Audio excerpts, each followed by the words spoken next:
श्री राम समर्थ। सितंबर 21। अंतरंग पहचानने के लिए अपने से प्रारंभ करें। दूसरे की मन की बात जान लेना कोई बहुत बड़ी विद्या नहीं है। जिसके मन की बात जानना हो, उसके मन के साथ हमारा मन एक रूप हो जाए तो वह हमें मालूम होने लगती है। किंतु अंतःकरण शुद्ध होता है तभी यह सधता है। यह सधने की कुछ क्रियाएं होती हैं। जब तक वे क्रियाएं होती रहती है तब तक वह शक्ति रहती है, और जो ही वे क्रियाएं बंद हुई कि वह शक्ति जाती रहती है।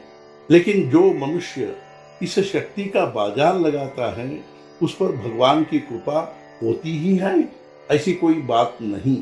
और यदि वह कृपा नहीं होती तो फिर कुछ भी नहीं होता। मन की बात समझ में आने के लिए दोनों को एक दूसरे की भाषा जानना ही चाहिए, ऐसा नहीं है।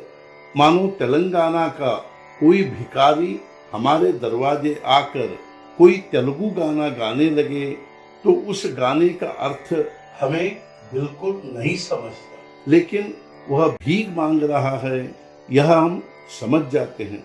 उसी प्रकार मन का भाव और उसका अर्थ समझता है।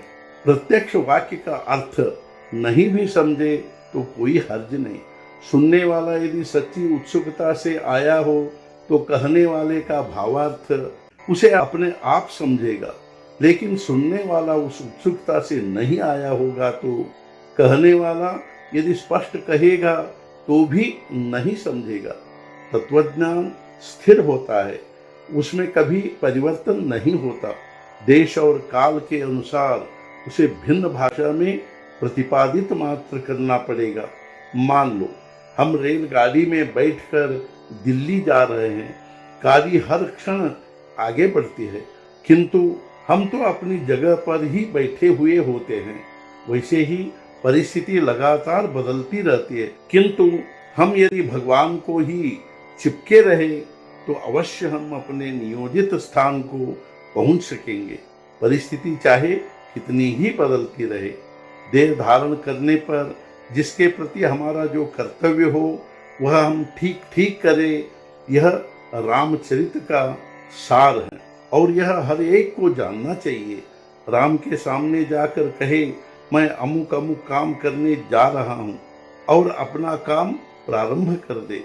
भगवान का स्मरण कर काम करते समय जो उचित लगे वह उसी की इच्छा से है, ऐसा समझकर उसे करे। जो ऐसा करे उसे अवश्य संतोष होगा। भगवत कृपा से मैं सब कार्य करता हूँ, ऐसा समझने पर अभिमान क्यों बढ़ेगा।